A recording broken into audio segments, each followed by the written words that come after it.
नमस्कार, मैं हूं आपके साथ प्रिया तिवारी और आप देख रहे हैं केकेडी न्यूज। 14 जून को अग्निपथ योजना का ऐलान हुआ और तब से ही देश में घमासान मचा है। सबसे पहले तो आर्मी की तैयारी कर रहे छात्रों ने योजना के विरोध में हंगामा किया और फिर वो हंगामा आगजनी, बवाल और तोड़फोड़ में परिवर्तित हो गया। अब जब सुरक्षा सख्त हो गई है तो हंगामा तो नहीं हो रहा, मगर सियासी घमासान मचा है। जगह जगह पर सुरक्षा बल तैनात है और जाम से लोगों का बुरा हाल हो रहा है। हिंसा के बाद बिहार में हालात काबू में है, इसलिए कई शहरों में इंटरनेट सेवाएं रोक दी गई। किसी भी आपात स्थिति से निपटने के लिए सुरक्षा बल तैयार है। अब पुलिस भी प्रदर्शन के नाम पर हिंसा करने वालों पर एक्शन के लिए तैयार है। और इस बीच खबर है कि प्रधानमंत्री नरेंद्र मोदी आज तीनों सेनाओं के प्रमुख से मुलाकात करेंगे।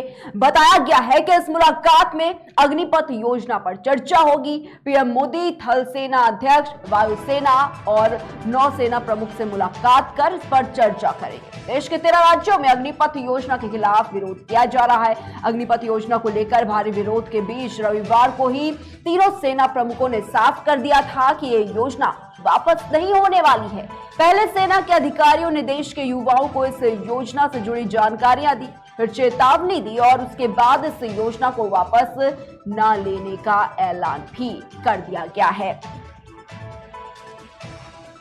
और आज जिस डिबेट में हमारे साथ चर्चा करने के लिए गेस्ट मौजूद है पैनल पर, हम आपका उनसे परिचय करवा देते हैं। सबसे पहले हमारे साथ बीजेपी से ऋषभ सिसोदिया जी जुड़े हुए हैं, साथ ही साथ हमारे साथ कांग्रेस से हाजी जमीलुद्दीन कुरैशी जी जुड़े हुए हैं, वहीं सपा से हमारे साथ विवेक पांडे जी जुड़े हुए हैं। सबसे पहले आप सभी का बहुत बहुत स्वागत है हमारे साथ आज की डिबेट में चर्चा करने के लिए। विवेक पांडे जी, सबसे पहले आपके पास आना चाहूंगी, आपको मेरी आवाज मिल पा रही है? विवेक पांडे जी जी आ रही है जी। क्या लगता है आपको, जिस तरीके से अग्निपथ योजना का ऐलान हुआ और उसके बाद एक जो तस्वीरें सामने निकल कर आई, जगह जगह से कई राज्यों से तस्वीरें सामने निकल के आई, देश को कहीं ना कहीं आगजनी के हवाले कर दिया गया, ट्रेनों में आग लगाई गई, जिसके बाद ट्रेनों का संचालन रोक दिया गया। हालांकि अब जो तस्वीरें हैं वो कम हो गई हैं, स्थिति थोड़ी सी बेहद तरह से। लेकिन अगर बात करें समाजवादी पार्टी के यहाँ पर, तो इनका भी यहाँ पर कहना है, क्या लगता है जिस तरीके से ये योजना आई, ऐलान हुआ उसका, उसके बाद प्रदर्शन देखने को मिला, क्या लगता है ये योजना जो आई है वो युवाओं के लिए क्या सही है? पूरे मंच को पहले तो बहुत बहुत धन्यवाद देते हुए पैनल के सभी जितने भी मेरे प्रवक्ता भाई हैं सभी को सुप्रभात करते हुए मैं अपनी बातों को रखने का आप लोगों से एक अनुमोदन करते हुए अपनी बात को शुरू करता हूं। आज ही हमारे राष्ट्रीय अध्यक्ष और प्रवक्ता आदरणीय श्री अखिलेश यादव जी ने एक ट्वीट किया है, जरा इस ट्वीट को पहले समझ लेते हैं। अग्निवीरों को भविष्य में कंपनियां कार्यालय में नौकरी देने के जो भी लुभावने वादे कर रहे हैं बड़ी बड़ी कंपनियों के लिए, उन्होंने कहा उनको वो एक लिस्ट बना के समाजवादी पार्टी देना चाह रही है, जो कि पिछले कुछ वर्षों में सेवानिवृत्त हुए हैं। और हम चाहते हैं कि जब आप इस तरह की योजना को समर्थ करना चाहते हैं, सार्थक करना चाहते हैं, तो आइए उस योजना के लिए 4 साल का इंतजार क्यों किया जाए। जो पिछले 4 साल में रिटायर हुए हैं उनको अभी से नौकरियों को देते हुए इस योजना को सार्थक बनाने की दिशा में सहयोग किया जाए, सार्थक कार्य किया जाए।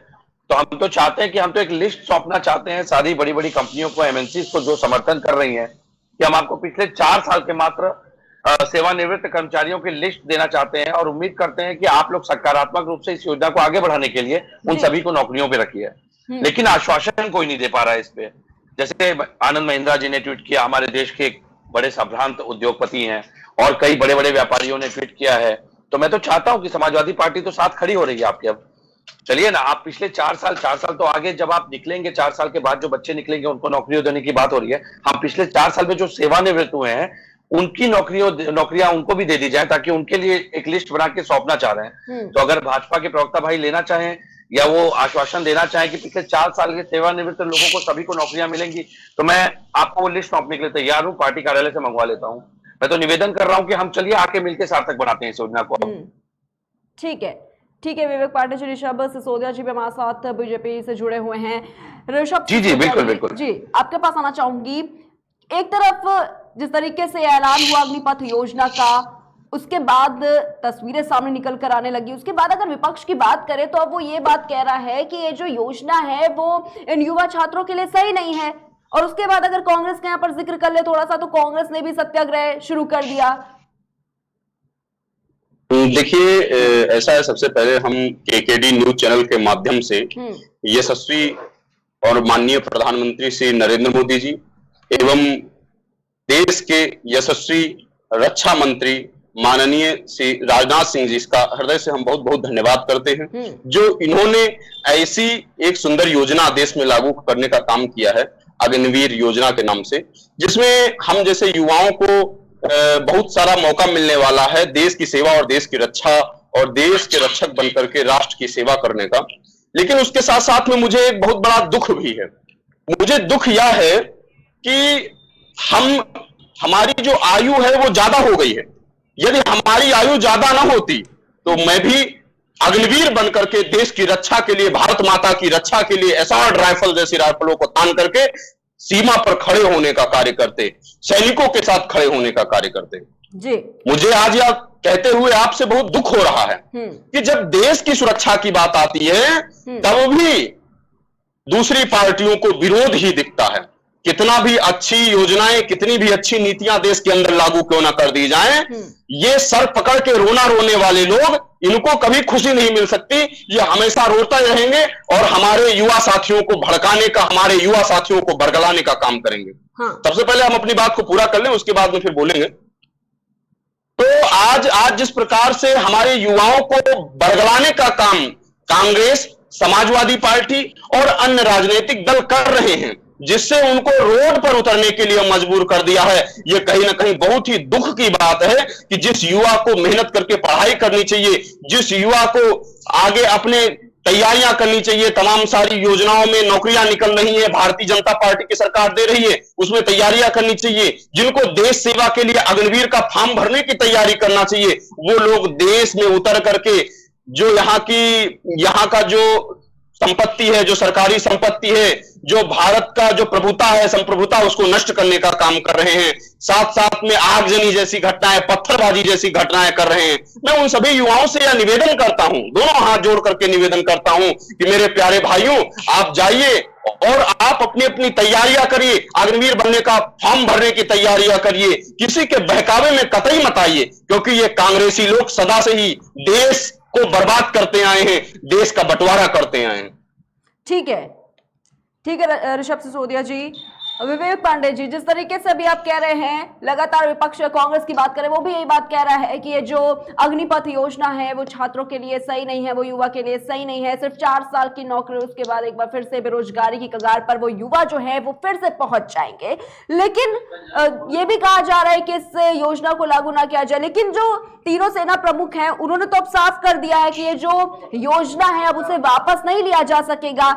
और जब इस पर सहमति बनाई गई थी तब भी जो सेना प्रमुख थे तब भी वो वहां पर थे। तो क्या लगता है, इस तरीके से सरकार के साथ साथ ये जो देश के रक्षा कर्मी हैं, जो इन पर भी अब सवाल उठने लगे हैं इस तरीके से? तो देखिए, मुझे लगता है कि कुछ समस्या है भाजपा की समझ में, चाहे भाजपा की सोच में। मैंने अभी विरोध की तो कोई बात ही नहीं की। मैंने तो अपनी ओपनिंग स्टेटमेंट में ही कहा कि पिछले 4 साल में सेवानिवृत्त जितने भी कर्मचारी हैं सबकी एक लिस्ट समाजवादी पार्टी सौंपना चाहती है, और भाजपा के साथ मिलकर के इस अग्निपथ योजना को, अग्निवीरों को, अगर ये योजना इतनी मतलब सराहनीय है, सकारात्मक है, तो चलिए ना साथ में उन सभी को नौकरियां दिलवाई जाए। उस पे प्रवक्ता महोदय गोलमोल बात करते हुए उस पे उन्होंने एक शब्द न कहा। जब हम सहयोग की बात करें वो उन्हें सुनाई नहीं देता। जब बच्चों का उग्र प्रदर्शन दिखाई देता है तो विपक्ष ने किया। अरे तो भाई सत्ता में बने क्यों हो? सरकार आपकी है, संस्था आपकी है, आप बच्चों को समझाते। मैंने तो एक सुझाव और दिया था, 2018 के पहले की जो लंबित भर्तियां थी, जिनको आपने सीधे नकार दिया, जिनके लिए बच्चे इंतजार कर रहे थे ज्वाइनिंग के लिए, आप उन बच्चों को ज्वाइनिंग देते, उसके बाद इस योजना को लागू करते, तो ये मुझे लगता है कि जो रोष व्याप्त हुआ है, ये रोष का ये स्वरूप दिखाई नहीं देता। दूसरी बात, आप इतिहास उठा के देख लीजिए, ये इतिहास कहता है, हम नहीं कहते हैं। आज जब पूरा देश जल रहा है, अब ये महाराष्ट्र में सरकार बनाने की कवायद में लगे हैं। आज जब पूरा देश जल रहा है तो हमारे मुख्य आदरणीय प्रधानमंत्री जी मुंह बंद करके बैठे हैं, शांति व्यवस्था की बात तक नहीं कर रहे हैं। और सबसे बड़ी बात, आज जब देश जल रहा है, उत्तर प्रदेश में जो ये उत्तर प्रदेश का एक मॉडल प्रस्तुत करने की बात करते हैं, जिस उत्तर प्रदेश में कानून व्यवस्था की ये बात करते हैं, इनको सोचना चाहिए कि तो खुद कंटेम्प्ट ऑफ कोर्ट के दोषी हैं सुप्रीम कोर्ट में। 2006 का मॉडल पुलिस एक्ट इसी क्रम में पुलिस सुधार के लिए लाया गया था, और पुलिस सुधार की नीतियों को आठ बड़ी राष्ट्रीय कमेटी इस देश में अब तक पुलिस सुधार की बन चुकी हैं। लेकिन आप यकीन नहीं मानेंगे, दुख के साथ कहना पड़ता है, 27 राज्यों में 27 राज्यों ने इसको लगभग अंशपूर्ण रूप में इसको लागू भी किया। उत्तर प्रदेश इसमें भी अपवाद रहा। तो जो पुलिस सुधार पे काम नहीं से कर सकता है, वो सेना सुधार की बात करता है। मुझे लगता है कि ये इनके लिए आकलन का समय है कि आप नीतियों को थोपने की जगह, जिस तरह नोटबंदी आई, नोटबंदी के फायदे मिल गए आपको, नोटबंदी के फायदे मिल गए, जीएसटी आपने थोपी, जीएसटी के फायदे मिल गए, अब आप लेकर के आए हैं अग्निवीर। मैं कहता हूं कि चलिए, योजना बहुत अच्छी है। 4 साल में जो सेवानिवृत्त हुए, पहले उनको नौकरी देकर के एक आदर्श खाका, आदर्श आयाम स्थापित कर देते हैं। हम आपको लिस्ट सौंपने के लिए तैयार हैं, लिस्ट हम बनवा रहे हैं, लेकिन इस पे ये बात ही नहीं कर रहे हैं। मैं कहां मना कर रहा हूं, मैं तो कह रहा हूं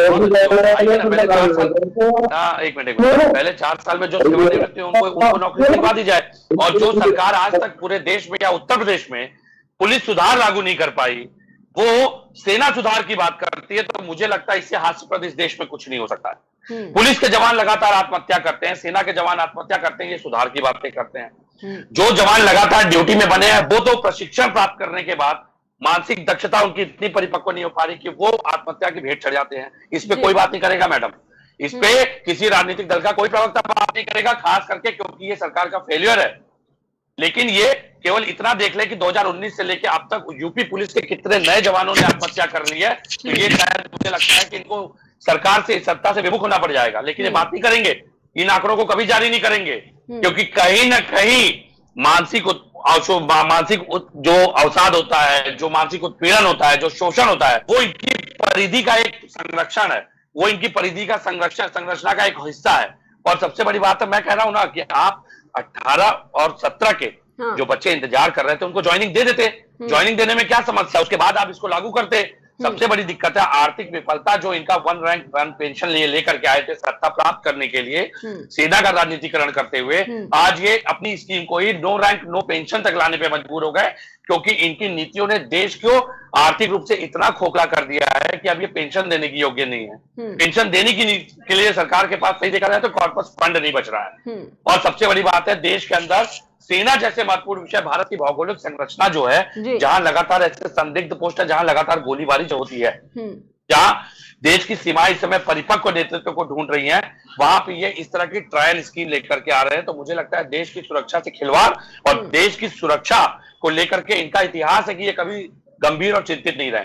देश की जिस पार्टी का देश की आजादी में कोई योगदान नहीं है, वो देश की सुरक्षा में क्या योगदान देगा। बालाकोट एयर स्ट्राइक से लेकर पठानकोट तक जब कोई आतंकी घटना घटती है, तब ये जाकर के नहीं, हम आप लोगों करते हैं, बीच में मत बोलिए, विवेक की मर्यादा का मैं भी कर रहा हूं, बात पूरी करने दीजिए जी विवेक पांडे। तो जिस पार्टी के कार्यकाल में लगातार बालाकोट, फिर आपके बाद पुलवामा में आरडीएक्स कहां से आया आज तक इसका जवाब नहीं है, लेकिन सेना का राजनीतिकरण जरूरी है।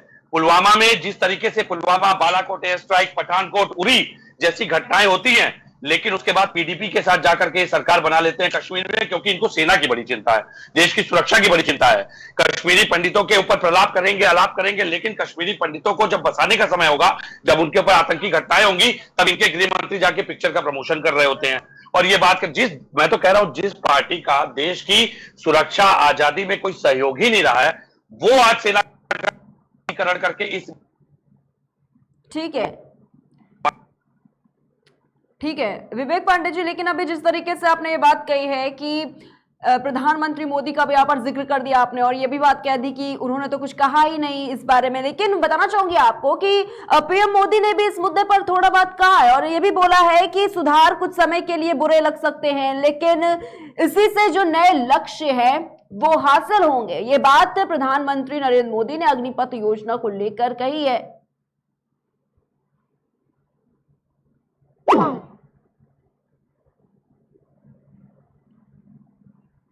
विवेक पांडे जी, नीति आप खुद ही स्पष्ट नहीं है जी। देशभक्ति का स्वांग रचना फांसीवादिता का प्रचारक है।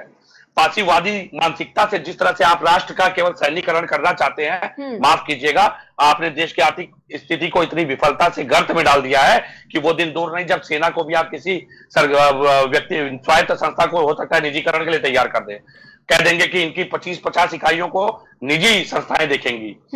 आपकी नीतियां स्पष्ट नहीं है क्योंकि देश की आजादी में आपका योगदान नहीं है। अगर इस तरह देश की आजादी के लिए 5-5 साल लोगों ने, केवल 4-4 साल लोगों ने क्रांति की होती और उसके बाद बैठ गए होते ना घर पे, तो माफ कीजिएगा आज भी हम गुलाम होते। हालांकि गुलाम आपने आज भी बना दिया, कंपनी राज में हम जी रहे हैं, चेहरे बदल गए लेकिन नीतियां कंपनी राज की, ब्रिटिश ईस्ट इंडिया कंपनी जैसी है। सामंतवादी व्यवस्था देश में लागू करने का पूरा प्रयास है और ये फांसीवादी मानसिकता से प्रेरित सरकार है जिसका इस देश की आजादी में योगदान नहीं है, शहीदों के परिवारों के लिए कोई योगदान नहीं। पुलवामा के शहीदों को आज तक उनके परिवारों को सबको नौकरियां नहीं मिली मैडम, लेकिन ये बात करेंगे बालाकोट स्ट्राइक, पठानकोट से लेकर के जितनी बड़ी ज्वलंत घटनाएं घटी इस देश में आतंकी, इनके 8 साल के कार्यकाल में रक्षा बजट दोगुना कर दिया इन्होंने पूर्ववर्ती सरकारों से, लेकिन आज तक ये सेना को सुधार नहीं पाए। और सेना क्या सुधारेंगे जब पुलिस सुधार ही नहीं कर पाए देश के अंदर।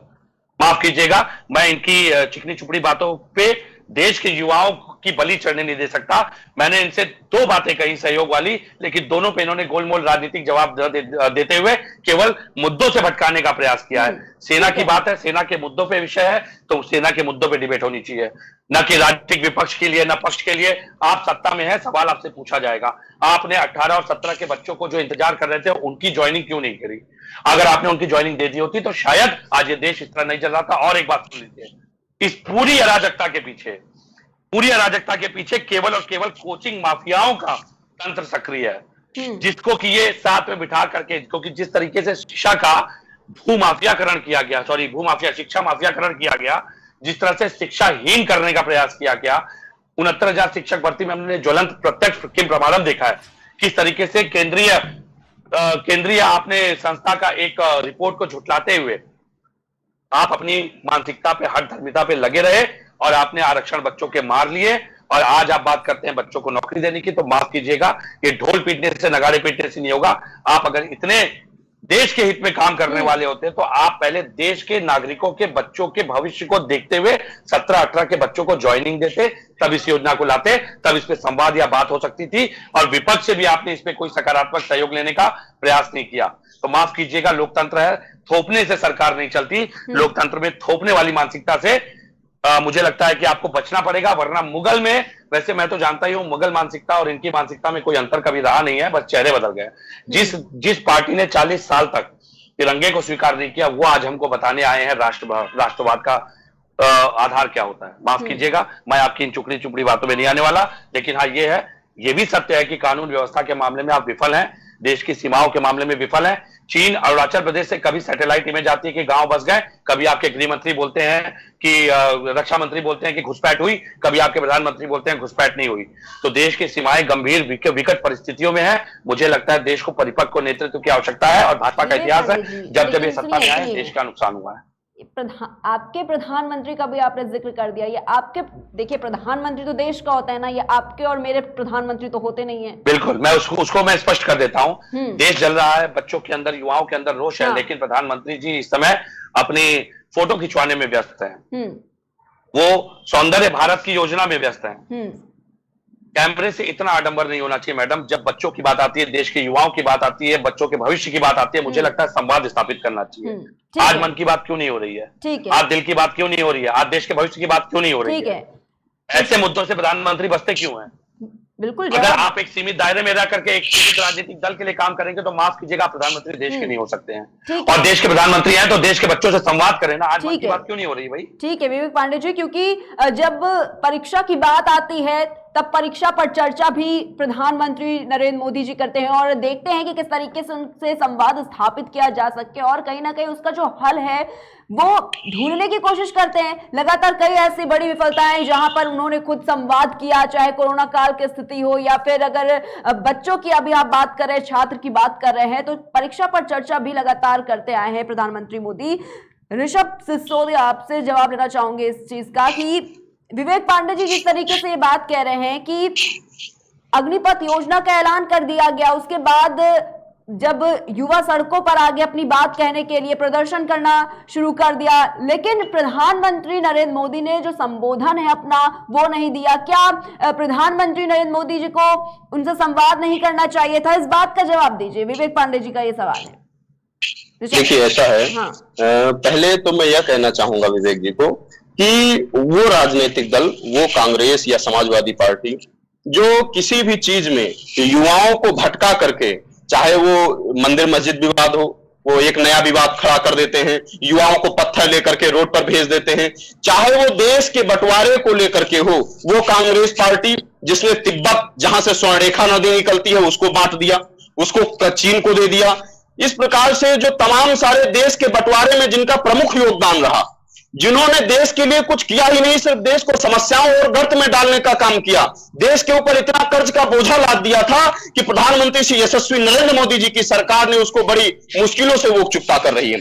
आज वो कांग्रेस पार्टी हमें बताने का कार्य करेगी जो प्रधानमंत्री को प्रधानमंत्री मानने तक को तैयार नहीं है, जो राष्ट्रपति को देश का राष्ट्रपति मानने तक को तैयार नहीं है, वो हमें शिक्षा देंगे। मैं आपको पहले तो आज इस अग्निवीर योजना के अंतर्गत देश के युवाओं के लिए सरकार क्या तोहफा लेकर के आई है, सबसे पहले तो मैं कांग्रेस के प्रवक्ता और समाजवादी के प्रवक्ता को बताने का कार्य करूंगा, क्योंकि शायद इनको पता नहीं होगा, लेकिन ये युवाओं को बरगला करके रोड पर ला करके उनको हाथों में पत्थर पकड़ा दिया है कि जाइए जाइए ट्रेनों को जलाइए, पत्थरबाजी करिए, यही करिए। ठीक है, तो सबसे पहले तो प्रत्येक युवा जो अग्निवीर योजना के अंतर्गत चयन किया जाएगा उसे 30 से 40 हजार रुपए प्रतिमाह का वेतन दिया जाएगा, 44 लाख का बीमा दिया जाएगा और नौकरी पूरी होने पर 11.7 लाख रुपए उसे इसलिए दिया जाएगा ताकि यदि कोई वह रोजगार करना चाहता है, कोई वह अध्ययन अध्यापन का कार्य करना चाहता है या वह कोई उच्च शिक्षा प्राप्त करना चाहता है तो यह उसमें सहयोग कर सके। ठीक है, चौथे साल तक सालाना पैकेज 6.92 लाख रुपए का होगा। ठीक है, तो इस प्रकार से तमाम सारी योजनाएं जो हैं सरकार युवाओं के लिए अग्निवीर योजना के तहत ला रही है, लेकिन इन्हें समझना ही नहीं है। इनको तो सिर्फ युवाओं को जो है सिर्फ बहका करके, फुसला करके उनको पत्थरबाजी करवानी है, ये नहीं समझेंगे। क्योंकि ये बार बार एक बात कह रहे हैं जो एक सर्विसमैन कोटा है उसके अंतर्गत, एक सर्विसमैन कोटा को प्रधानमंत्री श्री नरेंद्र मोदी जी की सरकार लगातार बढ़ावा दे रही है और उसका एक व्यापक रूप से उसको देश के अंदर बड़े स्तर पर लागू करने का कार्य लगातार किया जा रहा है। जो अग्निवीर के योद्धा होंगे उनको 12th के समकक्ष प्रमाण पत्र भी दिया जाएगा और बीजिंग कोर्स की व्यवस्था की जाएगी। सीएपीएफएस और असम राइफल की योजना के अंतर्गत उनको भर्तियां दी जाएंगी। अग्निवीरों की प्राथमिकता और उनको रिजर्व सीट दिया जाएगा। अगर वो चाहते हैं तो अगर जो अच्छे अग्निवीर योद्धा होते हैं उनको सेना में अलग से स्पेशल जगह और एक कोटे के अंतर्गत उनकी नियुक्ति करने का कार्य यशस्वी प्रधानमंत्री श्री नरेंद्र मोदी जी और रक्षा मंत्री श्री राजनाथ जी के सरकार के अंतर्गत किया जाएगा। सिसोदिया जी, विवेक पांडे जी यहाँ पर कुछ कह रहे हैं। विवेक पांडे जी बात रखिए। मैं अपने प्रवक्ता भाई के दो ज्वलंत झूठ को आपके सामने रख देता हूं जो इन्होंने अभी तुरंत कहा है। एक, इन्होंने कहा कर्जे की बात। इस समय देश के हर नागरिक पे 98,776 रुपए का कर्ज है।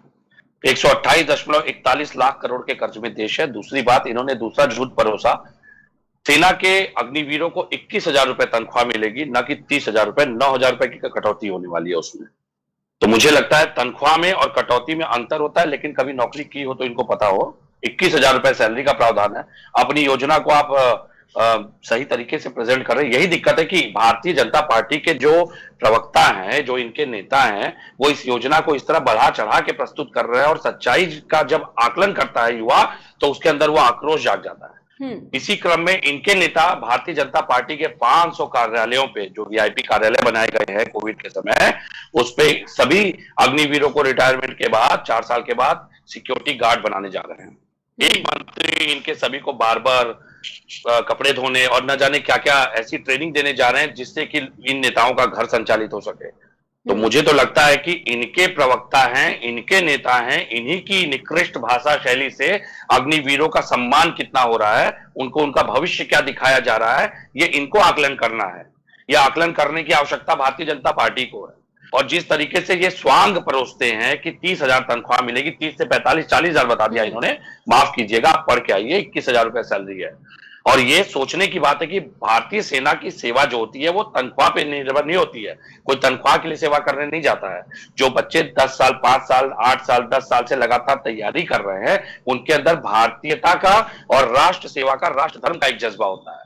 वो आपकी आर्थिक विफलता की नीतियों के कारण सेना में नहीं जाना चाहते। आप उनको 1 रुपया मत दीजिए तो भी युवा सेना ज्वाइन करेगा, लेकिन शर्त इतना है कि उसको 17 साल, 20 साल, 15 साल की परिपक्व नौकरी का आप एक गारंटी दीजिए, उनको सुरक्षा की योजना दीजिए। आप ये मत दिखाइए कि हम इतनी तनख्वाह दे रहे हैं। आप ये मत दिखाइए कि भारत का युवा जो है वो इतना बेरोजगार है, इतना बेकार है कि 4 साल वो बर्बाद करता है। माफ कीजिएगा, आप संदेश क्या दे रहे हैं? आप अपने युवाओं को अपमानित कर रहे हैं। इस देश के अंदर कोई लैटरल स्कीम लागू करना गलत नहीं है, आप करिए, लेकिन जिस तरीके से आप दमनकारी नीतियों के साथ इन योजनाओं को लागू करने का प्रयास कर रहे हैं वो अक्षम्य है। और रही बात सेना और सेवा की बात, आप मत कीजिए। देश की आजादी में आपने कितनी बर्बादी की है, कौन है सावरकर का प्रशंसक, सब जानते हैं। देश इतिहास के ऊपर मैं नहीं जाना चाहूंगा, विषय लंबा हो जाएगा, लेकिन मैं अभी भी कहता हूं जो पुलिस सुधार न कर सका इस देश में, वो सेना सुधार कभी नहीं कर सकता। ठीक है, विवेक पांडे जो हमारे साथ कांग्रेस से हाजी जमीलुद्दीन कुरैशी जी जुड़े हुए हैं। आपको आवाज मिल पा रही है मेरी? जमीलुद्दीन कुरैशी जी, आपको मेरी आवाज मिल पा रही है? आ रही है मैडम, आ रही जी। जमीलुद्दीन कुरैशी जी, आपकी प्रतिक्रिया यहाँ पर लेना चाहूंगी मैं कि किस तरीके से अग्निपथ योजना का ऐलान, उसके बाद अब कांग्रेस का सत्याग्रह भी शुरू हो चुका है, किस तरीके से विरोध कर रहे हैं आप? असल में बात यह है मैडम, तो ये बीजेपी का दिवालियापन है, बीजेपी सरकार का, तो इस तरह की योजनाएं तैयार कर रहे हैं। हाँ। और देश के और युवाओं के भविष्य के साथ खिलवाड़ कर रहे हैं और एक मजाक बना रहे हैं कि हम जो है अग्निपथ योजना को लागू करके नौजवानों को जो है ट्रेनिंग देंगे फौज में और 4 साल के बाद जो है कर देंगे, निकाल देंगे और एक अच्छा खासा पैकेज दे देंगे 20 लाख का या 25 लाख का, ये प्रलोभन देकर जो है उसमें भर्ती करना चाहते हैं। लेकिन इससे देश का विनाश होगा, युवाओं के साथ खिलवाड़ होगा, इसलिए इसका विरोध हो रहा है। और हम तो ये मांग कर रहे हैं कि इस योजना को सरकार तुरंत वापस ले। लेकिन वापस तो होगी नहीं, लेकिन वापस तो होगी नहीं। तीनों सेना प्रमुखों ने भी साफ कर दिया है कि योजना वापस तो नहीं होगी, तो अब किस तरीके से बात रखेंगे आप? ऐसा है, ये तो मोदी जी की हददर्मी है कि वो चुप्पी साधे रहते हैं, लेकिन कोई भी योजना या किसी मामले में बोलते नहीं है ना वापस लेते हैं। ऐसे ही किसानों के मामले में इन्होंने किया कि कितना विनाश हुआ, कितने 1000 किसान जो है वो उनकी मौत हो गई, लेकिन जरा भी दर्द महसूस नहीं हुआ इन्हें, और प्रधानमंत्री ने एक लफ्ज जो है उसमें बोला नहीं उनके प्रति। तो ये चीजें जो है ये सरकार चलाने की अच्छी नहीं होती, ये दूरदर्शिता नहीं है बीजेपी सरकार की या उनके नेताओं की और सरकार की, इस तरह के साथ देश के लोगों के साथ खिलवाड़ करना। और ये सरकार का जो है ये फेल्योर है, मैं तो फेल्योर कहूंगा कि इसे तुरंत इस योजना को तुरंत वापस करना चाहिए और सरकार को सरकार की तरह चलाना चाहिए। ये नहीं समझना चाहिए कि अब हम जो आ गए तो हम वापस नहीं होंगे, क्योंकि यहाँ लोकतंत्र है और हर आदमी को जो है अधिकार है बोलने का, वोट देने का अधिकार है, लिहाजा इसे इस तरह से जो है लोगों के भविष्य के साथ खिलवाड़ नहीं करनी चाहिए। लेकिन जिस तरीके जी ये मेरा मानना है। हाँ। और कांग्रेस जो है वो इसका सही विरोध कर रही है, राहुल जी सही विरोध कर रहे हैं और प्रियंका गांधी के इसको वापस लेना चाहिए। ठीक है जमीलुद्दीन कुरैशी जी, लेकिन प्रेस कॉन्फ्रेंस भी सामने आई तीनों सेना प्रमुखों की, जिसमें फायदे भी गिना दिए गए अब तो इसके, जिसमें ये कहा गया है प्रेस कॉन्फ्रेंस करते हुए कि अगले 3-4 साल में 45 से 50 हजार अग्निवीरों की नियुक्ति होगी, जो अगले कुछ सालों में 1.25 लाख तक पहुंच जाएगी और दिसंबर के अंत तक अग्निवीर के पहले बैच को वायुसेना में शामिल कर लेंगे। 30 दिसंबर से पहले बैच की ट्रेनिंग शुरू हो जाएगी। तीसरे पॉइंट में उन्होंने ये बात कही है पीसी करते हुए कि सभी अग्निवीरों को उच्च स्तरीय ट्रेनिंग मिलेगी, 12वीं की सर्टिफिकेट मिलेगी और अभी योजना शुरुआती दौर में है। इस योजना में अग्निवीरों की जरूरतों के मुताबिक कई अन्य चीजें जोड़ी जाएंगी। साथ ही साथ ये भी बताया गया है, आपको बताना चाहूंगी कि योजना का मकसद सेना की औसत उम्र कम करना है, आगामी युद्ध तकनीक पर आधारित होगा, उसके लिए युवाओं को जोड़ना जो है वो जरूरी है। तो इस तरीके से आपको बताना चाहूंगी कि जो प्रेस कॉन्फ्रेंस की गई है इसमें जो कुछ पॉइंट्स बताए गए हैं उनका जिक्र मैं अभी आपसे कर रही थी कि जिस तरीके से ये योजना बता रहे हैं आप कि ये योजना हित में नहीं है युवाओं के लिए, लेकिन जब तीनों सेना प्रमुख प्रेस कॉन्फ्रेंस करके इस योजना के फायदे बताते हैं कि किस तरीके से ये सही है, उसके बाद क्या कहेंगे? आप तीनों सेना प्रमुख हैं तो वो कह रहे हैं वो पत्थर की लकीर नहीं है, लेकिन देश सब जान रहा है और युवा सब समझ रहे हैं। मुझसे पहले जो वक्ता थे उन्होंने बहुत अच्छी बातें कही, मैं उसका समर्थन करता हूँ कि देश में और देश की जो जो, जो सत्तारूढ़ दल है वो देश को विनाश की तरफ ले जा रहे हैं। उन्होंने हकीकत बयान की कि इससे जो है देश के नौजवानों के साथ खिलवाड़ है। हम ज्यादा कुछ नहीं कहेंगे कि इसका प्रलोभन दिखा रहे हैं और ये सिर्फ सेना प्रमुखों को इस्तेमाल कर रहे हैं, लेकिन ये योजना बिल्कुल कंडम है और मैं कंडम करता हूँ, कांग्रेस कंडम करती है और जो हमारे विरोधी दल है, विरोधी नेता है, वो इसे कंडम कर रहे हैं। ज्यादा ये देश के हित में नहीं है। ठीक है जमरुद्दीन कुरैशी जी, ऋषभ सिसोदिया जी आपके पास होना चाहूंगी, क्या कहेंगे? क्योंकि एक जवाब जो है वो मांग रही है, जो युवा है जो प्रदर्शन कर रही है, देखिए ऐसा है जवाब मांग रही है नहीं कि ये जो समाजवादी पार्टी और कांग्रेस के लोग हैं ये किसी भी व्यवस्था को नहीं मानते हैं, ना ही ये कोर्ट को मानते हैं। जब कोर्ट कोई निर्णय सुनाता है तो उसको ना मान करके रोड पर उतर जाते हैं और अपना रोना शुरू कर देते हैं। अब ये सेनाओं को भी नहीं मान रहे हैं।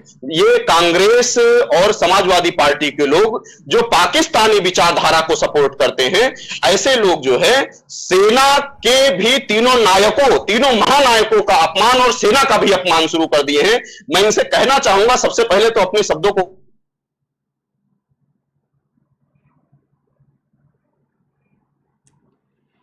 दूसरी चीज यह है कि ये लोग जो हैं कभी भी किसी भी तरीके से शैक्षिक स्तर पर, जैसे अभी व्यक्तिगत हमारे शैक्षिक स्तर पर सवाल उठाने का कार्य कर रहे थे, तो मैं बताना चाहूंगा कि हम इनके बहकावे में आने वाले नहीं हैं।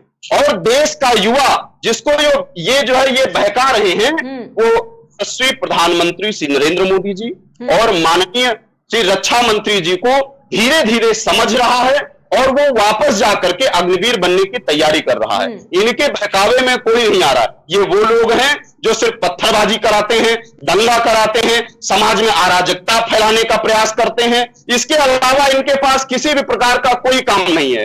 अगर मैं आपसे इनसे भी एक प्रश्न करना चाहूंगा। एक प्रश्न हमारा है इनसे कि मुझे ये बता कि 17 से 21 साल के अंतर्गत इन्होंने अपने जीवन काल में कौन कौन से महान कार्य किए थे और उसके लिए इन्होंने अपने लिए और देश के लिए इन्होंने क्या किया।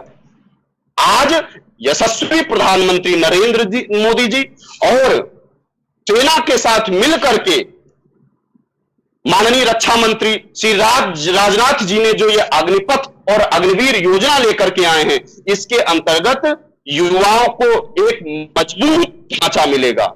युवा सेना में जाकर के अपने आप को मजबूत बनाने का कार्य करेगा, शैक्षिक स्तर में सुधार होगा, उसके जीवन जीने की शैली में सुधार होगा, साथ साथ में वो एक बना हुआ धन अर्जन करके बहुत सारे रोजगार और बहुत सारी नौकरियों के आगे रास्ते खुलेंगे। ये बार बार ये कह रहे थे 30,000 से लेकर के 40,000, इन्हें पता नहीं, इनको नहीं पता है कि जो सैलरी आती है उसके अंतर्गत एक टीडीए, एक भत्ता, एक पैसा कटता है जो उनको एकजुट करके उनको एक साथ उस पैसे को मिला करके दिया जाएगा, जिससे कि वो बाहर निकलने के बाद किसी भी रोजगार को शुरू कर सकता है या उस पैसे को उच्च शिक्षा के लिए प्रयोग कर सकता है। ठीक है, विवेक पांडे जी कुछ कह रहे हैं। विवेक पांडे जी, बहुत रटी रटाई लंबी फेरिस्त भाजपा के प्रवक्ता ने दे दी, लेकिन मैं एक चीज जरा इनको याद दिला दूं। इन्होंने जो कहा आतंकवादी, पत्थरबाजी, जम्मू कश्मीर के नगर निकाय चुनाव में बीजेपी का प्रत्याशी होता है मोहम्मद फारूक खान सैफुल्ला, जो कि जम्मू कश्मीर लिबरेशन फ्रंट हरकत अल मुजाहिदीन जैसे आतंकी संगठन का बाकायदा हिस्सा रहा, पूर्व आतंकी है वो, और वो नगर निकाय चुनाव में भाजपा का प्रत्याशी था। तो मुझे आतंकवादी संगठन, आतंकवादी कनेक्शन, आतंकवादियों से संबंध के बारे में तो ये ना सिखाए ना बताएं, वो ज्यादा उचित है। कारण कि जब इन्होंने पीडीपी के साथ जम्मू कश्मीर में सरकार बना दी, तो वहां पे उसके बाद 63% आतंकवादी घटनाओं की वृद्धि गृह मंत्रालय के आंकड़े बताते हैं। मेरा व्यक्तिगत आंकड़ा, समाजवादी पार्टी का आंकड़ा ये नहीं है।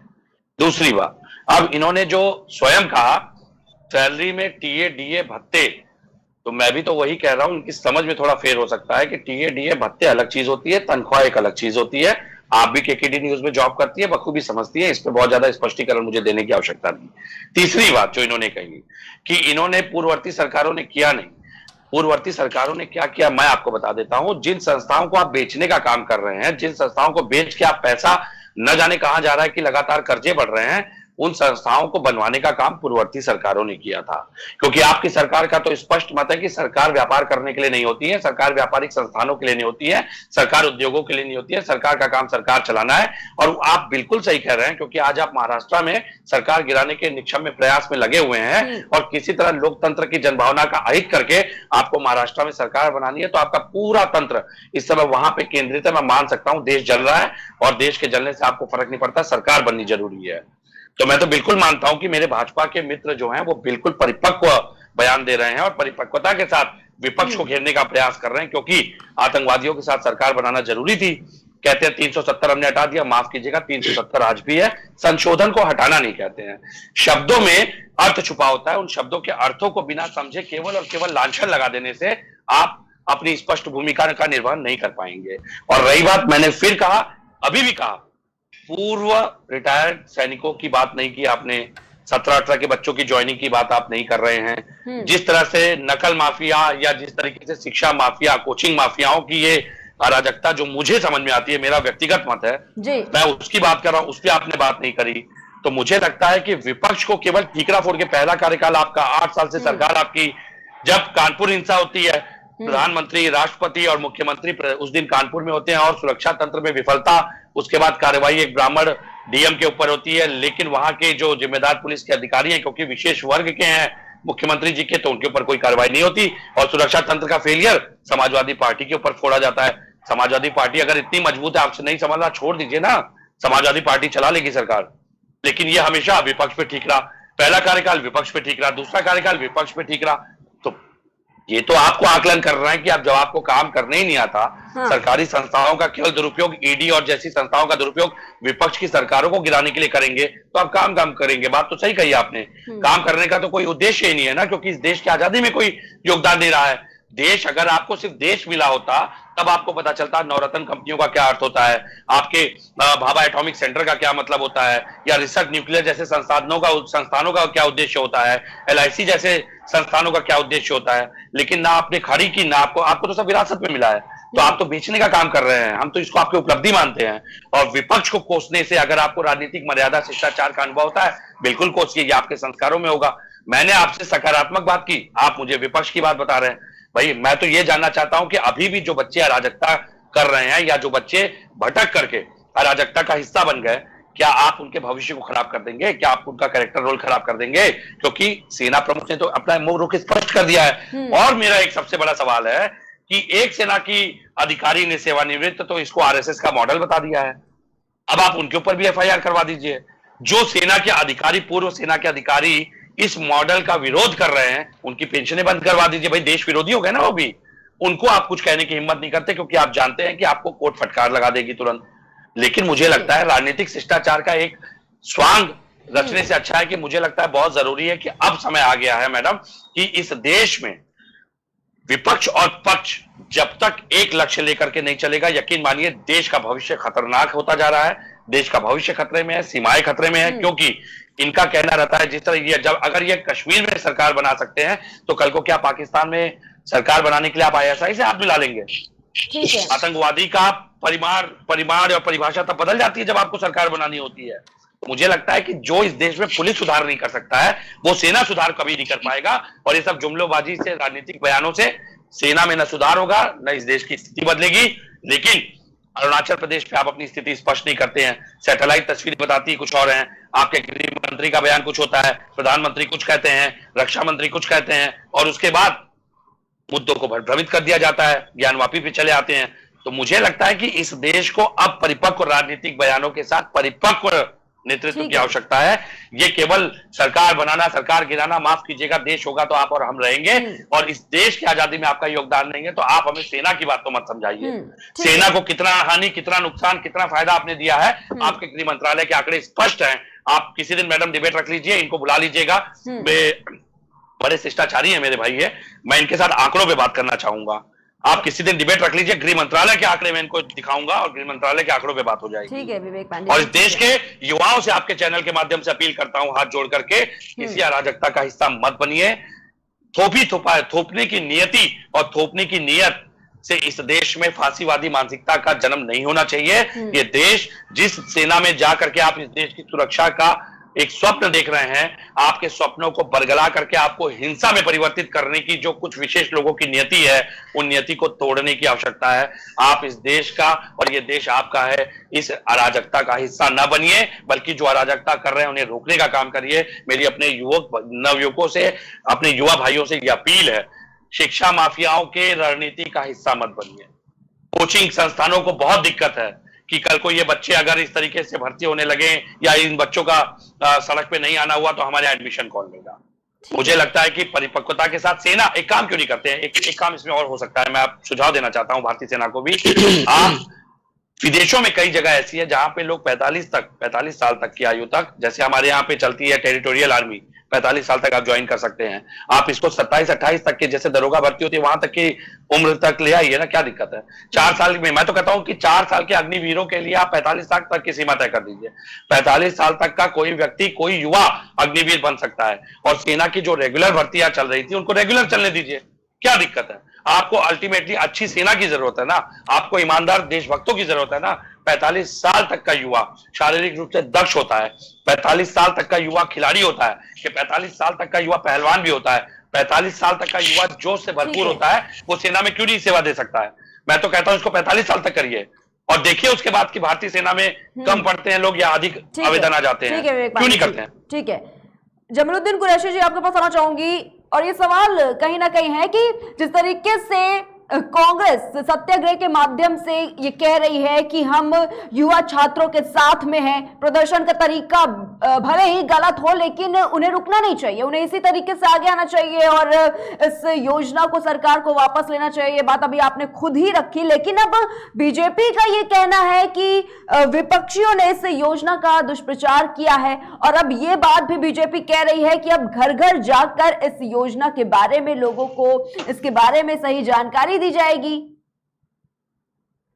ऐसा है कि ये बड़ा हास्यास्पद है, योजना को वापस नहीं लेंगे, लेकिन घर घर जाके उसके फायदे बताएंगे, और ये काम जो उठाने का काम है नौजवानों को, ये बीजेपी कई लोगों ने किया है, समझे। और ये जो अराजकता फैलाई जा रही है, क्यों फैल रही है अराजकता, नौजवान जो है इतना असंतुष्ट क्यों हो गया, वो किस लिए हो गया, वो सब ये बीजेपी के कार्यकलापों का ये नतीजा है। विवेक जी ने अभी सही बात कही, जो बताया कि भाई ये क्या होगा देश का भविष्य इस तरीके से जो है। इसलिए सरकार को जो है पहले जो है योजना लाने से पहले विपक्ष को अपने पक्ष पर करना चाहिए, उसके जो है गुण और दोष बताने चाहिए, फिर किसी योजना को लागू करना चाहिए। लेकिन सरकार को जो है कांग्रेस के अंदर ये कुव्वत थी तो विपक्ष को अपने साथ देती थी, चाहे विपक्ष की संख्या कम है, लेकिन विपक्ष को जो है पहले किसी भी योजना के बारे में बता के तब आगे जो है कदम बढ़ाना चाहिए सरकार को। तो अगर आप सरकार ऐसा नहीं करेगी तो उसके नतीजे जो है इसी तरह के निकलेंगे जो परिणाम आ रहे हैं। आप इल्जाम कांग्रेस को दे रहे हैं कि कांग्रेस के लोग जो है, कांग्रेस कभी भी इस अराजकता में विश्वास नहीं करती है। वो तो चाहती है कि नौजवानों का भविष्य जो है वो जो है खराब ना हो, वो सेफ होना चाहिए। ज्यादा ऐसी योजनाएं देश में लागू करनी चाहिए। सन 14 से पहले क्या हुआ, आपने 2014 से पहले की स्थिति को भी तो देखिए और उससे पहले की स्थिति को देखिए कि जो है कितना शांतिपूर्ण जो है वो देश चलता था, और दूसरी चीज सेना भी बड़ी सेटिस्फाई रहती थी। लेकिन अक्सर आप देख रहे हैं कि पुलिस में, सेना में जो इस तरह के मतलब लोग हैं आत्महत्याएं करते हैं, सेटिस्फाई नहीं होते हैं। तो ये क्या परिणाम है आप ये देखिए। कुछ दिन पहले मैंने देखा था कि खाने को लेकर जो है एक सिपाही ने, सेना के ने जो है एक बात कही कि खाना सेना में अच्छा नहीं मिल रहा है, आपने उसे नौकरी से निकाल दिया। तो ये बातें जो है सरकार चलाने वाली बातें नहीं है, ये जबरदस्ती की बातें हैं। अभी हमारे एक दोस्त ने कहा कि साहब वो जो है पाकिस्तानी और उससे समझौता कर लेना चाहिए, तो हमारे विवेक जी ने कहा कि पीडीपी से किसने समझौता किया। अरे आप तो देश में जब देखेंगे सरकार बनानी है तो आईएसआई से भी समझौता कर सकते हैं। लिहाजा ये जो है इल्जाम लगाना विपक्ष के ऊपर, ये बिल्कुल सरासर गलत है। लेकिन इल्जाम नहीं लगाया जा रहा ना, ये तो यही बात कह रहे हैं कि अगर इस योजना में किसी तरह का कोई संदेह है तो जाकर छात्रों को समझाना चाहिए, युवाओं को समझाना चाहिए, ना कि उनके साथ उनका समर्थन देना चाहिए इस बात में। अरे जब स्थिति यह है, जब स्थिति यह है कि जो है रेलवे लाइन की पटरियां उखाड़ी जा रही हैं, युवा जो है अपने पूरे जोश में है और वो बिल्कुल इस बात का विरोध कर रहे हैं। तो मैं ये समझता हूं कि जितने भी विपक्ष के लोग हैं और जो समझदार किस्म के लोग हैं, जो इंटेलिजेंसिया है, वो चाहते हैं कि इस योजना को जो है वापस ले ले सरकार। सरकार किसी योजना को वापस लेने की स्थिति में नहीं है, हठधर्मी से सरकार नहीं चलती है। तो मोदी जी जो है बहुत ही हठधर्म है और वो दूसरे जैसे किसानों के साथ मोदी जी ने कहा, एक दर्द नहीं बोला, 1000 किसान जो है वो शहीद हो गए। तो इस तरीके से ये देश जो है वो चलने वाला नहीं है। आप इल्जाम किसी को भी दें, कोई भड़काने की बात नहीं करेगा। सिर्फ सीधी बात यह है कि ये योजना अगर लाभकारी नहीं है नौजवानों के लिए तो उसे वापस से देनी चाहिए। ठीक है, ठीक है। ऋषभ सिसोदिया जी, आपके पास होना चाहूंगी। देखिए, लगातार जो संदेह है वो इन युवा छात्रों के मन में है और कहीं ना कहीं वो भी संवाद स्थापित करना चाहते हैं, वो भी बात करना चाहते हैं, उनको भी इस चीज की गारंटी चाहिए। वो यही बात कह रहे हैं कि 4 साल के बाद जब वो निकलेंगे अपनी ड्यूटी से तो उनको इस बात की गारंटी चाहिए होगी ना, क्या उन्हें किस संस्था से नौकरी मिलेगी, कौन से प्राइवेट सेक्टर जो है वो नौकरी पे उन्हें रखेंगे। और जिस तरीके से लगातार कई जगहों के मुख्यमंत्री जो थे, अगर बात करें शिवराज सिंह चौहान ने भी ये बात कही कि हम नौकरी देंगे, लेकिन गारंटी किसी ने नहीं रखी है इस बात की कि हाँ, तो ये गारंटी वाली जो ये बात सामने आ रही है, इसको लेकर बहुत सारा संदेह जो है वो युवा के मन में है। इसको कैसे सरकार अब दूर कर पाएगी? देखिए, ऐसा है कि ये जो समाजवादी लोग जो हैं, ये जिनकी सरकार घोटालों की सरकार रही है, चाहे वो लैपटॉप घोटाला, चाहे वो रिवर फ्रंट घोटाला, चाहे वो खनन घोटाला, चाहे वो कोई भी और बहुत सारे घोटाले रहे हों, ये घोटालों की सरकार, इनको किसी चीज से कोई मतलब, ये समझना नहीं चाहते हैं। सरकार ने एक बहुत व्यापक रूप से युवाओं के लिए उनके अग्निपथ योजना को पूरी करने के बाद में, प्रशिक्षण पूरा करने के बाद, उनका एक बहुत व्यापक रूप से एक ढांचा तैयार कर रखा है कि उनको कहां कहां पर कैसे कैसे नौकरी देने का कार्य किया जाएगा। ये लोग समझना नहीं चाहते हैं, ये सिर्फ चिल्लाना चाहते हैं और चिल्ला करके युवाओं को जो है उनको रास्ते से भटकाना चाहते हैं। ये लोग नहीं समझ सकते क्योंकि ये जानते नहीं है। एक समय था जब सचिवालय में सफाई कर्मी की भर्ती निकली थी, इसी समाजवादी सरकार में। एक मिनट, ठीक है ऋषभ सिसोदिया जी, सुन लीजिए कि ये जो सवाल मैं कह रही हूँ ये समाजवादी पार्टी का नहीं है। अभी आप कह रहे समाजवादी पार्टी घोटाले ये सब, लेकिन ये समाजवादी पार्टी, ये तो छात्र जो युवा है वो तो ये बात पूछ रहे हैं ना। समाजवादी मैं कह रहा हूँ कि जो युवा है, युवाओं के लिए सरकार ने व्यापक रूप से पूरी व्यवस्था, पूरी तैयारियां कर रखी हैं कि उनको, इसके लिए उन्होंने विभिन्न नौकरियों में, जो अग्निपथ योजना के अंतर्गत जो भी युवा आएंगे जिनको इसके, तो उनको आरक्षण 10% का अलग से उनको आरक्षण भी देने का काम किया जाएगा। सभी नौकरियों में अग्निवीरों की प्राथमिकता एक रिजर्व सीट के अंतर्गत दिया जाएगा। चाहे वो कोई भी नौकरी हो, किसी भी नौकरी में जो भी आवेदन होगा उसमें अग्निवीरों का प्रेफरेंस सबसे पहले होगा और सबसे ज्यादा अधिकता में अग्निवीर ही भर्ती किए जाएंगे। तो मैं इस बात को स्पष्ट करता हूं कि इसमें हमारे युवा भाइयों को, हमारे मित्रों को किसी भी प्रकार से चिंता करने की आवश्यकता नहीं है। जो लोग ये प्रशिक्षण पूरा करके आते हैं, जो ये ट्रेनिंग को पूरा करते हैं, उसके बाद में उन्हें हर एक नौकरी में अलग से रिजर्व सीट देने का प्रावधान भी सरकार के द्वारा किया जाएगा। लेकिन अभी स्पष्ट तो नहीं हो पाया है ना ऋषभ सिसोदिया? नहीं, ये बिल्कुल स्पष्ट है, बिल्कुल स्पष्ट है और सरकार ने ये बिल्कुल किसी तरह का क्या कोई ऐसा स्टेटमेंट आया है अभी तक कि जो 75% जो युवा होंगे जब वो जाएंगे ड्यूटी अपनी कंप्लीट करके, तो क्या उन्हें नौकरी दी जाएगी? क्या इस तरह का कोई गारंटी से रिलेटेड? मेरी बात को आप फिर से एक बार मैं रिपीट करता हूं कि जो भी अग्निवीर युवा होंगे, हाँ। हमारे सभी युवा भाइयों को जितनी भी नौकरियां निकलेंगी, हाँ। उसमें रिजर्व सीट के अंतर्गत उनको सबसे ज्यादा प्राथमिकता देने का कार्य किया जाएगा, ठीक वो है। किसी भी प्रकार की कोई भी नौकरी क्यों ना हो। ठीक है, ठीक है, बहुत बहुत शुक्रिया आपका हमारे साथ जुड़ने के लिए। ऋषभ सिसोदिया जी हमारे साथ जुड़े हुए थे भारतीय जनता पार्टी से, साथ ही साथ कांग्रेस से हमारे साथ हाजी जमीलुद्दीन कुरैशी जी जुड़े हुए थे, वहीं समाजवादी पार्टी से हमारे साथ विवेक पांडे जी जुड़े हुए थे, जिन्होंने अपने तरीके से अपनी बात रखी कि किस तरीके से अग्निपथ योजना ये जो आई है, क्या वो छात्रों के लिए सही है, क्योंकि युवा जिस तरीके से प्रदर्शन कर रहे हैं, सड़कों पर उतरकर देश को आग के हवाले कर रहे हैं, उसके बाद एक सवाल कहीं ना कहीं लोगों के मन में यह उठ रहा है कि क्या 4 साल के बाद जब वो अपनी ड्यूटी से रिटायर होकर वापस लौटेंगे तब उनके पास कौन सा रोजगार होगा। क्योंकि देखा जा सकता है कि कहीं ना कहीं जब इस बात का ऐलान किया जाता है, लेकिन किसी तरह का कोई गारंटी स्टेटमेंट जो है वो अभी तक सामने निकल कर नहीं आया है, और इसी को लेकर लगातार जो युवा है उनके मन में कहीं ना कहीं जो संदेह है वो अभी भी बना हुआ है। फिलहाल के लिए बस इतना ही, हम फिर हाजिर होंगे एक नए मुद्दे के साथ, तब तक ले देखते रहिए KKT न्यूज।